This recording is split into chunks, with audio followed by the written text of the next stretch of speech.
तो हेलो साथियों, नमस्कार। स्वागत है आपका अपने चैनल सक्सेस जंक्शन एक कदम सफलता की ओर में। मेरा नाम है अतुल शुक्ला और हम लेकर के आ गए हैं आपके लिए महत्वपूर्ण अपडेट है। मध्य प्रदेश अतिथि शिक्षक भर्ती से संबंधित एक महत्वपूर्ण अपडेट निकल करके आई है। एक ऑफिशियल आदेश यहां पर जारी हुआ है।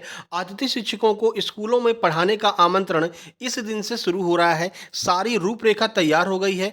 कब बैठक होने वाली है, कब शॉर्ट लिस्टिंग होगी और कब से आपको ज्वाइनिंग मिलेगी, वो सारी जानकारी अब तय हो चुकी है। तो पूरी जानकारी हम आपको देने वाले हैं। उससे पहले वीडियो को लाइक करके चैनल को सब्सक्राइब जरूर कर देना, जिससे कि सभी जानकारी सही समय पर आप तक पहुंच सके। और क्या क्या डॉक्यूमेंट आपको साथ में लेकर के जाना है ज्वाइनिंग के समय, वो भी हम आपको बताने वाले हैं।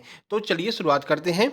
आइए देखते हैं लेटर में आज कहा यहाँ पर क्या दिया हुआ। इस लेटर के अंतर्गत देखिए तो ये आपका प्रति है संकुल प्राचार्य शासकीय उच्चतर माध्यमिक विद्यालय या फिर हाई स्कूल, जिला शहडोल मध्य प्रदेश को यह प्रति भेजी गई है। खंड शिक्षा अधिकारी सुहागपुर बुढ़ार और आपका गोह पारू जयसिंहपुर, जिला शहडोल मध्य प्रदेश को यह लेटर जो है वो भेजा गया है। विषय क्या है? शैक्षणिक सत्र 2024-25 में अतिथि शिक्षकों की व्यवस्था के संबंध में। 2024-25 में अतिथि शिक्षकों को क्या व्यवस्था कैसे की जानी है, उसके संबंध में यह लेटर लिखा गया है। देखिए तो आयुक्त जनजाति कार्य मध्य प्रदेश भोपाल का पत्र क्रमांक ये दिया हुआ है। भोपाल दिनांक 5/7/2024 एवं लोक शिक्षण संचालनालय मध्य प्रदेश भोपाल के पत्र क्रमांक ये भी आपका 2/7/2024 के द्वारा शिक्षा सत्र 2024-25 में विद्यालयों में रिक्त पदों के विरुद्ध अतिथि शिक्षकों की व्यवस्था किए जाने हेतु निम्नानुसार दिशा निर्देश जारी किए गए हैं। अब क्या क्या दिशा निर्देश जारी किए गए हैं वो सब हम आपको बताने वाले हैं। देखिए सबसे पहला है नवीन शैक्षणिक सत्र 2024-25 के लिए एसएमसी एसएमडीसी के माध्यम से रिक्त पदों के अनुसार अतिथि शिक्षकों के पैनल से अतिथि शिक्षकों को आमंत्रित किया जाना है। जितने रिक्त पद हैं उस हिसाब से अब अतिथि शिक्षकों को आमंत्रित किया जाना है पढ़ाने के लिए। अतिथि शिक्षकों की व्यवस्था शिक्षा विभाग के समान जीएफएमएस पोर्टल के माध्यम से की जाएगी। ठीक है, तो अब जीएफएमएस पोर्टल के माध्यम से अतिथि शिक्षकों की व्यवस्था ऑनलाइन की जाएगी। जिन शालाओं में जीएफएमएस पोर्टल में अतिथि शिक्षकों की व्यवस्था करने में कठिनाई आ रही हो, उस स्थिति में अतिथि शिक्षकों की व्यवस्था हेतु जिला स्तर पर निम्नानुसार समिति गठित की गई है। अब कौन कौन सी समिति है, कौन कौन है इसमें देखिए, विभागीय सहायक आयुक्त, जिला शिक्षा अधिकारी, जिला परियोजना अधिकारी, ये जो है इस समिति में शामिल है। अगर जीएफएमएस पोर्टल के माध्यम से नहीं कर रहे हैं तो इस समिति के माध्यम से आपको ज्वाइनिंग कराना होगा। ठीक है, विद्यालयों में विषय शिक्षक, प्रयोगशाला शिक्षक, खेलकूद शिक्षक एवं अन्य सह अकादमिक पदों के भी उक्त प्रक्रिया के अनुसार अतिथि शिक्षकों को नियमानुसार आमंत्रित किया जाएगा। ये आपका चौथा पॉइंट हो गया। नंबर 5वां पॉइंट है सीएम राज विद्यालय में भी उक्त प्रक्रिया के अनुसार अतिथि शिक्षकों को आमंत्रित किया जाए। कौन कौन सी प्रक्रिया है वो भी हम आपको बताने वाले हैं। देखिए उपरोक्त समिति जीएफएमएस पोर्टल द्वारा अनुशंसित पैनल में अतिथि शिक्षकों की आवश्यकता अनुसार व्यवस्था करेगी। उक्त निर्देश पत्रों में अतिथि शिक्षक व्यवस्था निर्धारित अतिथि शिक्षक पोर्टल जीएफएमएस पोर्टल से ही किए जाने के स्पष्ट निर्देश है। वर्तमान में जीएफएमएस पोर्टल के माध्यम से शिक्षा विभाग द्वारा संचालित शालाओं के ही स्वीकृत रिक्त पदों की जानकारी अपडेट एवं रिक्त पद अतिथि शिक्षक हित दिखाई दे रहे हैं। अगर अभी आप देखेंगे जीएफएमएस पोर्टल पर तो सारे रिक्त पद जितने हैं वो आपको दिखाई दे रहे हैं। ठीक है, शहडोल जिले में 5 विकास खंड है, जिनमें 4 जनजाति, 1 सामुदायिक विकास खंड है। अर्थात जीएफएमएस पोर्टल पर सिर्फ 1 विकास खंड व्यवहारी की शालाएं अपडेट हैं, 4 जनजाति विकास खंड की शालाएं अभी अपडेट नहीं है। ठीक है, आगे बढ़ लेते हैं।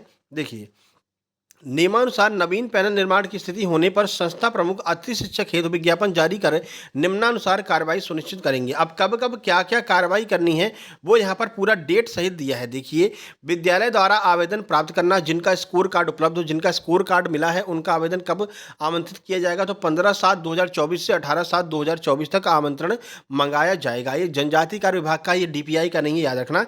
इसी तरह से डीपीआई का भी होने वाला है। ठीक है, उसके बाद में एसएमसी एसएमडीसी की बैठक दिनांक 19/7/2024 को इसकी बैठक हो जाएगी, जब सबके आवेदन मंगा लिए जाएंगे।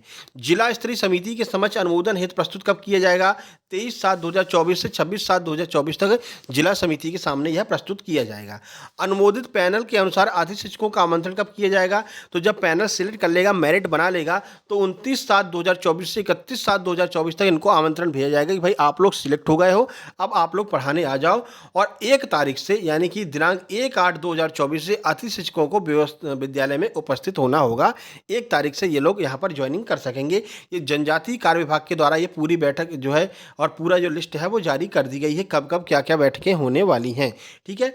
इसी तरह से आपकी डीपीआई की भी अभी कुछ समय में 1 आध 2 दिन में डीपीआई की भी शुरू हो जाएगी, तो डीपीआई की भी जानकारी हम तुरंत आपको दे देंगे। लेकिन ऐसे-ऐसे बिल्कुल इसी तरह से सब कुछ चलेगा।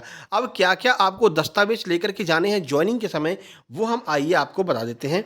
प्रारूप जो आपका 1, 2 और 3 है, यानी कि वर्ग 1, वर्ग 2, वर्ग 3 के लिए ये आपको लेकर के जाना है कि आप किसके लिए आवेदन कर रहे हैं, वर्ग 1 के लिए, वर्ग 2 के लिए, वर्ग 3 के लिए। ये प्रारूप आपको मिला होगा जब आपने एप्लीकेशन फाइल किया होगा।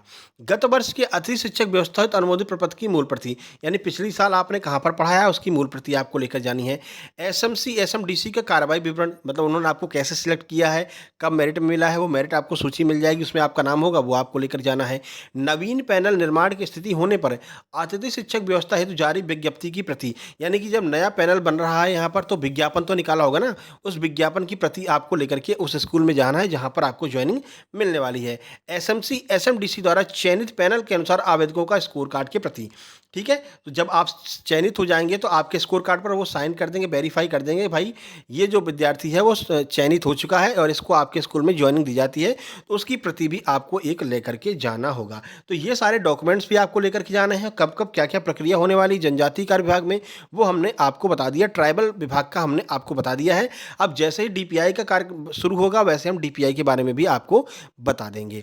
इसके लिए ज़रूरी है कि आप चैनल को सब्सक्राइब करके नोटिफिकेशन बेल ज़रूर दबा लें। साथ ही साथ में टेलीग्राम चैनल को ज्वाइन कर लेना, टेलीग्राम चैनल की लिंक डिस्क्रिप्शन में दी गई है, नहीं तो आप सर्च कर सकते हैं टेलीग्राम पर सक्सेस जंक्शन लाइव, तो चैनल आपको मिल जाएगा। वहाँ पर हम आपको वर्ग 2 के लिए फ्री में स्टडी मटेरियल प्रोवाइड करा रहे हैं। जैसे मैथ्स वालों के लिए हमने राकेश यादव सर के क्लास नोट्स अभी परसों डलवा दिए हैं, अभी लेटेस्ट है, आप जाकर के डाउनलोड कर सकते हैं डॉक्यूमेंट सेक्शन में। इसके अलावा मैं इंग्लिश वालों के लिए नीतू मैम की जो नई बुक आई है वो अपलोड करवा दी है, और नीतू मैम की ही वॉल्यूम फर्स्ट जो है, जो सबसे महत्वपूर्ण है इंग्लिश के लिए, वो भी हमने पीडीएफ फॉर्म में डाल दी है, तो वो भी आप जाकर के डाउनलोड कर सकते हैं। बाकी वर्ग 2 के लिए जो भी नई किताबें आएँगी उनको पीडीएफ फॉर्म में कन्वर्ट करा के उस ग्रुप में डाल देते हैं, तो आप उसको ज्वाइन ज़रूर कर लेना, ठीक है? चलिए, जैसे ही कोई नई अपडेट मिलती है हम तुरंत आपको सूचित करेंगे। चैनल को सब्सक्राइब कर लेना और वीडियो को लाइक कर देना, शेयर कर देना अपने सभी दोस्तों के पास में। जल्द ही मिलते हैं किसी नई अपडेट के साथ में, तब तक के लिए नमस्कार, धन्यवाद।